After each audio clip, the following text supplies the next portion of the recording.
বাড়িতে পাউরুটি আছে? তাহলে আজকের রেসিপিটি একদম মিস করবেন না। পাউরুটি আর গুঁড়া দুধ দিয়ে অসাধারণ স্বাদের মিষ্টি তৈরি করে নেওয়া যায়। একবার এভাবে মিষ্টি বানিয়ে খাওয়ার পরে বারে বারে মিষ্টি বানিয়ে খেতে ইচ্ছে করবে। কিভাবে পাউরুটি আর গুঁড়া দুধ দিয়ে মিষ্টিগুলা তৈরি করে নিলাম, তাহলে ভিডিওটা সবাই শেষ পর্যন্ত দেখে যাবেন। আশা করি সবার কাছে ভালো লাগবে। বিসমিল্লাহির রহমানির রহিম। সবাইকে আসসালামু আলাইকুম। আমার আরও একটি ভিডিওতে সবাইকে জানাচ্ছি স্বাগতম। কেমন আছে সবাই? আশা করি আল্লাহর অশেষ রহমতে সবাই ভালো আছো। আলহামদুলিল্লাহ, আমিও ভালো আছি। চলে আসলাম আজকে আবার আরও একটি খাবার রেসিপি নিয়ে। আশা করি আজকের এই রেসিপিটিও সবার কাছে ভালো লাগবে। আজকের খাবার তৈরিতে আমার প্রথম উপকরণ লাগবে পাউরুটি। আমি প্রথমে পাউরুটি নিয়ে নিলাম। এবার চুলার মধ্যে একটি প্যান বসিয়ে দিয়ে পাউরুটিগুলা সামান্য করে একটু ভেজে নিতে হবে, যেন লাল না হয়ে যায়। এপাশ ওপাশ করে একটু ভেজে তুলে নিতে হবে। এবার পাউরুটিগুলা ব্লেন্ডার করে নিতে হবে। পাউরুটিগুলা ব্লেন্ডার করে নিয়ে আসলাম। এবার পাউরুটির গুঁড়ার সাথে অ্যাড করবো আমি হাফ কাপ গুঁড়া দুধ। হাফ কাপ গুঁড়া দুধ দেওয়া হয়ে গেলে দিয়ে দিব 2 চামচ আটা। 2 চামচ আটা দিয়ে সামান্য পরিমাণ বেকিং পাউডার দিয়ে দিব আর 2 চামচ ঘি দিয়ে দিব। এবার পাউরুটির গুঁড়া দুধ, আটা, ঘি সুন্দর করে ভালো করে মিশিয়ে নিতে হবে। এবার অল্প অল্প করে লিকুইড দুধ দিয়ে এই মিশ্রণটাকে মিশিয়ে নিতে হবে।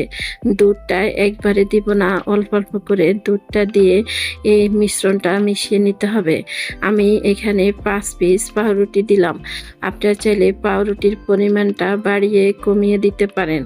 পাউরুটির পরিমাণটা যদি বাড়াইতে যান, তাহলে গুঁড়া দুধের পরিমাণটাও বাড়িয়ে দিতে হবে। তাহলে খুব সুন্দরভাবে এই মিষ্টিগুলা তৈরি হবে। অল্প অল্প করে লিকুইড দুধ দিয়ে পাউরুটির এই মিশ্রণটা তৈরি করে নিতে হবে। দুধটা অল্প অল্প করে দিতে হবে, একবারে দিতে যাবে না, তা না হলে কিন্তু নরম হয়ে যাবে। আমি আরও হাফ চামচ ঘি দিয়ে দিলাম। ঘি দিয়ে আবারও ভালো করে মিশিয়ে নিলাম। এই পর্যায়ে কিন্তু খুবই নরম দেখাবে। যখন রেস্টে রেখে দেওয়া হবে তখন কিন্তু শক্ত হয়ে যাবে। খুব সুন্দর করে পাউরুটির এই মিশ্রণটা একদমই রেডি। এবার আমি ঢাকনা দিয়ে ডেকে রেখে দিব 20 মিনিটের জন্য। 20 মিনিট রেস্টে রাখলে একদম সুন্দরভাবে হয়ে যাবে। এবার 20 মিনিট এভাবে রেখে দিব। ঢাকনা দিয়ে এইভাবে 20 মিনিট রেখে দিব। 20 মিনিট পরে আমি মিষ্টিগুলা তৈরি করে নিব। এবার চুলার মধ্যে একটি কড়াই বসাই দিলাম। কড়াইয়ের মধ্যে দিয়ে দিলাম 1 কাপ চিনি। 1 কাপ চিনির সাথে আমি 2 কাপ পানি অ্যাড করব। 2 কাপ পানি দিয়ে এই চিনির শিরাটা বলক আসলে চুলাটা বন্ধ করে দিব। আর এই চিনির শিরার মধ্যে এবার আমি দিয়ে দিব 2 থেকে 3টি এলাচ। আমি চিনির এই শিরার মধ্যে 2 থেকে 3টি এলাচ দিলাম। আপনারা যদি চান তাহলে এই এলাচগুলা স্কিপ করতে পারেন, তবে এলাচ দিলে কিন্তু খুবই সুন্দর একটি ঘ্রাণ আসে, খুবই ভালো লাগে। এবার একটি চামচ দিয়ে ভালো করে চিনিগুলা এভাবে মিশিয়ে নিব আর ঢাকনা দিয়ে অপেক্ষা করব চিনির এই শিরাটা বলক আসা পর্যন্ত। এখানে 1 তার কিংবা 2 তার করতে হবে না। খুব সুন্দর করে বলক আসলেই চুলাটা বন্ধ করে দিলেই হয়ে যাবে। মাত্র কয়েক পিস পাউরুটি আর গুঁড়া দুধ মিশিয়ে বাড়িতে এত সুন্দর মিষ্টি তৈরি করে নেওয়া যায়, অনেকে এটা জানে না। কার কার পাউরুটির এই মিষ্টিগুলা খাওয়া হয়েছে কমেন্টে জানিয়ে যেতে পারেন। যাদের এখনও পাউরুটির এই মিষ্টিগুলা খাওয়া হয়নি, এভাবে করে পাউরুটির মিষ্টি তৈরি করে নিতে পারেন। অল্প সময় পাউরুটির এই মিষ্টিগুলা তৈরি হয়ে যাবে। চিনির এই শিরাটা ভালো করে বলক আসলো।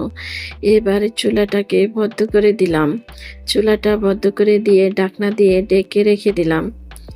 এবার হাতের মধ্যে একটু ঘি মেখে নিলাম। ঘি মেখে পাউরুটির এই মিশ্রণটাকে হাত দিয়ে আবারও ভালো করে একটু মিশিয়ে নিতে হবে। হাত দিয়ে ভালো করে যখন মিশানো হয়ে যাবে, এবার আপনারা যেভাবে শেপ দিয়ে মিষ্টিগুলা তৈরি করতে চান ওইভাবে শেপ দিয়ে মিষ্টিগুলা তৈরি করে নিতে পারেন। গোল করে তৈরি করে নিতে পারেন, গোল গোল মিষ্টি হবে। এভাবে লম্বা লম্বা মিষ্টি তৈরি করে নিতে পারেন, এগুলি লম্বা শেপের মিষ্টি হবে। আর যখন তৈরি করব তখন কিন্তু একটু পরিমাণে কমে নিতে হবে, এগুলি ফুলে আরও বড় হয়ে যাবে যখন তেলে ভাজবো। আমি হাতের মধ্যে ছোট ছোট করে নিয়ে এভাবে হাত দিয়ে ডলে ডলে মিষ্টিগুলা তৈরি করে নিলাম। আমি কিন্তু আমার পছন্দ মতোই মিষ্টিগুলা সাইজে বানিয়ে নিলাম। আপনারা আপনাদের পছন্দ মতোই মিষ্টিগুলা সাইজে বানিয়ে নিতে পারেন, ছোট বড় করে। একইভাবে করে আমি সবগুলি মিষ্টি বানিয়ে নিব। আচ্ছা, মিষ্টি খেতে কে কে পছন্দ করেন কমেন্টে জানিয়ে যেতে পারেন। আপনারা যারা মিষ্টি খেতে পছন্দ করেন, একদম কম সময় কম উপকরণে এভাবে পাউরুটি দিয়ে মিষ্টি তৈরি করে নিতে পারেন। খুব অল্প সময় খুব সুন্দর মিষ্টি তৈরি হয়ে গেল। এবার আমি এই মিষ্টিগুলা ভাজার জন্য চুলার মধ্যে একটি প্যান বসিয়ে পরিমাণ মতোই তেল দিয়ে দিলাম। তেলটা কিন্তু একদম গরম করে নেওয়া যাবে না, হালকা তেলটা যখন গরম হবে তখন এভাবে করে মিষ্টিগুলা দিয়ে দিতে হবে। আর মিষ্টিগুলা যখন দিব তখন কিন্তু এখানে চামচ হাতা খুন্তি দিয়ে লাড়া যাবে না, মিষ্টিগুলা কিন্তু এখন অনেক নরম, তাই কিছু দিয়ে না লেড়ে এভাবে করে লেড়ে দিতে পারেন, খুব সুন্দরভাবে মিষ্টিগুলা হয়ে যাবে। যখন একটু লাল হয়ে আসবে তখন চামচ দিয়ে বা হাতা দিয়ে লেড়ে চেড়ে লাল লাল করে ভেজে নিতে হবে। আচ্ছা, আমার ভিডিওটা দেখতে দেখতে আমি জানি না একটু পর্যন্ত আমার সঙ্গে কেউ আছে কিনা, আমার সঙ্গে কে কে এসেছেন। আপনারা যারা এসেছেন একটি লাইক দিতে ভুলে গেছেন, একটি লাইক দিয়ে দেন। আর এরকম সহজ সহজ নিত্য নতুন খাবার রেসিপি পেতে এখনও যারা আমার চ্যানেলটা সাবস্ক্রাইব করেননি, আমার চ্যানেলটা সাবস্ক্রাইব করে রাখতে পারেন। আমি যখন যে ভিডিও আপলোড দিই না কেন সবার কাছে নোটিফিকেশন চলে যাবে, সময় সুযোগ বুঝে আমার এই ভিডিওগুলা দেখে নিতে পারেন। আর আপনারা যারা এই কাজটা করেছেন আপনাদেরকে জানাচ্ছি অসংখ্য অসংখ্য ধন্যবাদ। আমার এই সহজ সহজ খাবারগুলো আপনাদের কাছে কেমন লাগে কমেন্টে আমাকে জানিয়ে যেতে পারেন। আমার কথার মাঝে আমার ভিডিওর মাঝে যদি ভুল হয়ে যায় তাহলে সবাই আমাকে ক্ষমায় সুন্দর দৃষ্টি দেখবেন। মিষ্টিগুলা লাল লাল করে ভাজা হয়ে গেল। এবার তেল থেকে তুলে মিষ্টিগুলা চিনির শিরার মধ্যে দিয়ে দিলাম। এবার চিনির এই শিরাটা বলক আসা পর্যন্ত অপেক্ষা করব।